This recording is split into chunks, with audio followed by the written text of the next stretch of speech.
just wanna see, I just wanna see how beautiful. Hari ini saya ingin menerangkan tentang kepentingan sistem respirasi yang sihat. Pertama sekali adalah bahan cemar udara. Bahan cemar udara ada 5, iaitu tar rokok, karbon monoksida, sulfur dioksida, nitrogen dioksida, dan akhir sekali adalah jerebu, debu dan debunga. Pertama sekali adalah tar rokok. Merokok dapat membunuh sel di dalam laluan pernafasan, menambahkan pengeluaran mukus dan penghasilan kahak.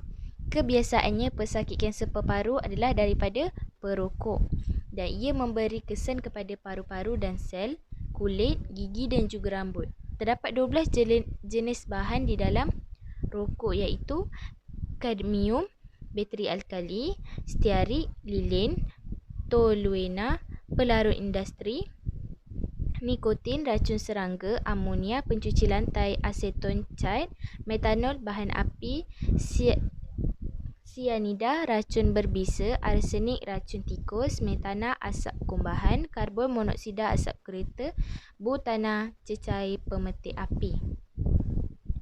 Seterusnya adalah karbon monoksida.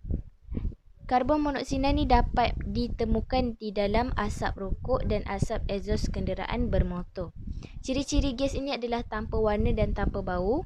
Ia menyebabkan kekurangan oksihemoglobin dalam darah yang mengangkut oksigen ke sel badan. Akibat kekurangan ni, tubuh badan tidak dapat menghasilkan jumlah tenaga yang kita perlukan.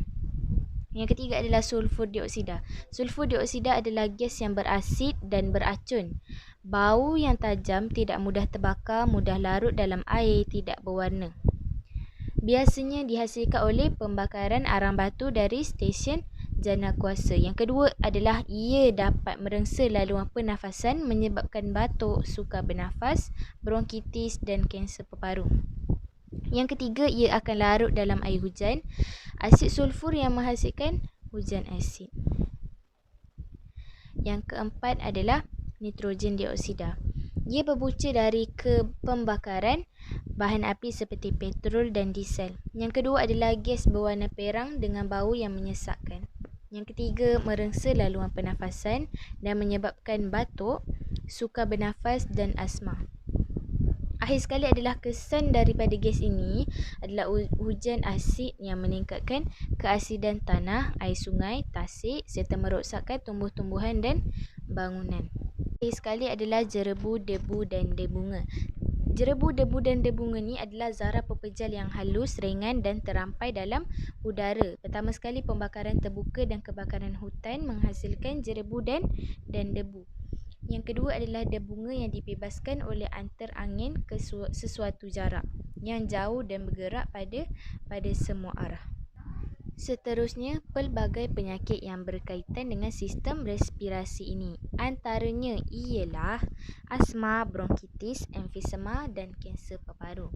Pertama sekali, asma adalah punca daripada debu, debunga, jerebu, asap rokok dan asap exhaust kenderaan bermotor, pembakaran terbuka dan kebakaran hutan.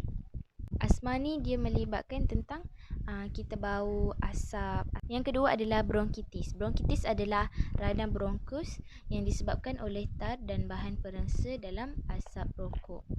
Yang ketiga adalah emfisema, keadaan alveolus di dalam paru-paru yang dirosakkan oleh bahan yang berbahaya dalam udara, iaitu perengsa dalam asap rokok. Yang keempat adalah kanser paru-paru, bahan kimia yang penyebab kanser yang dikenali sebagai karsinogen yang disedut semasa bernafas. Cara untuk memperbaiki kualiti udara. Mewajibkan semua kilang menggunakan penapis asap.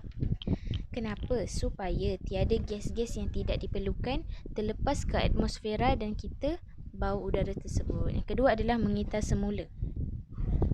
Mengitar semula supaya tak ada lagi pembakaran terbuka ataupun kebakaran hutan secara tiba-tiba. Yang ketiga adalah berkongsi kenderaan atau menggunakan pengangkutan awam. Dengan cara ni kita dapat mengurangkan lalu lintas di jalan raya dan juga kita dapat mengurangkan asap daripada kenderaan terlepas ke udara. Yang keempat adalah menanam lebih banyak pokok supaya kita lebih segar dan oksigen lebih berkualiti.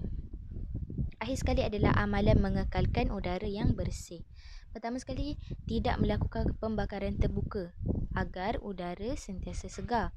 Yang kedua, tidak merokok di tempat yang terbuka kerana dapat memudaratkan kesihatan orang sekeliling. Yang ketiga, mengharamkan penggunaan bahan toksin dalam penyembur. Dan yang keempat, mengurangkan penggunaan penghawa dingin. Seterusnya adalah penguatkuasaan undang-undang yang berterusan agar semua masyarakat mematuhi dan menanam sikap bertanggungjawab.